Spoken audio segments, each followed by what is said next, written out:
India today mood of the nation அப்படின்னு ஒரு எப்பயும் நடத்துவாங்க இல்லையா? யார் நல்ல தலைவர், யாரு நம்பிக்கையான தலைவர் அப்படி இப்படிங்கிற மாதிரி பண்ணியிருப்பாங்க இல்லையா? அது நாடு ஃபுல்லா பண்ணியிருக்கிறாங்க. மோடிக்கு எப்பயும் போல ஒரு 59% வந்திருக்கு. அது ஒரு பெரிய சர்ச்சையா இருக்கு.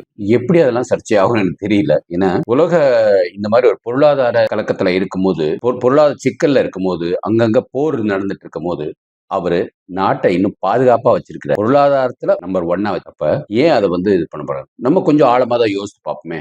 First operation Sindoor. Operation Sindoor எப்ப பண்ணாரு? நம்ம பாகிஸ்தானுக்காரங்க ஏதோ காஷ்மீர் இது பண்ணும்போது நேரா உள்ள போய் ராவல்பிண்டி பாகிஸ்தான் உள்ளே போய் நம்ம விமானம் போய் தாக்கிட்டு வந்துச்சு.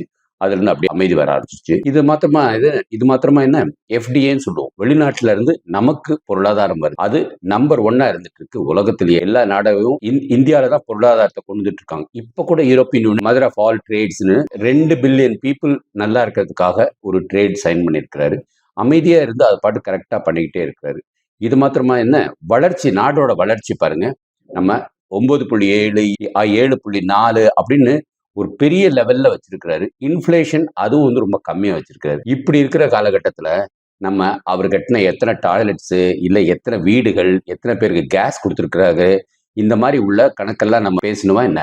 அதெல்லாம் பேச வேண்டிய அவசியமே கிடையாது. ஐரோப்பிய யூனியன் நம்மகிட்ட எந்த ஒரு வரியும் நீங்க கட்ட வேண்டாம். நேரடியா நீங்க வாங்க. இங்க அமெரிக்கா 25% 50% அப்படின்னு சொல்லிட்டு இருக்க காலகட்டத்துல நேரடியா நீங்க எங்க கிட்ட பொருளாதாரம் பண்ணலாம். இங்க இருக்கிறது எதனாலும் நீங்க ஏற்றுமதி பண்ணலாம் அப்படின்னு ஒரு வரவை கொடுத்துட்டு இருக்காங்க. படிப்படியா அதெல்லாம் கொண்டு வரதுக்கு 2027 வரைக்கும் இருக்கும். ஆனா நாடு முன்னேறிட்டே இப்படி இருக்கும்போது ஏன் மூட் ஆஃப் த நேஷன் கருத்து கணிப்புல நம்ம வெற்றி பெற மாட்டோம்? அது மாதிரி ராகுல் காந்தியும் செய்ய சொல்லுங்க.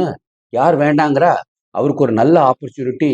ஏன்னா குடும்பத்துல எல்லாமே சேர்ந்து அவங்க வந்திருக்கிறாங்க. அப்ப அந்த அனுபவம் இருக்கிறோம் இல்லையா? அந்த அனுபவம் இருக்கிற காங்கிரஸ்காரங்க மறுக்கிறனால இப்ப இதை நிறைய பேர் எதிர்க்கிறாங்க. பர்டிகுலரா திமுக காரங்க எதிர்க்கிறாங்க. திமுக காரங்களுக்கு என்ன? குடும்ப அரசியல்லயே அவங்க இருந்துட்டாங்க.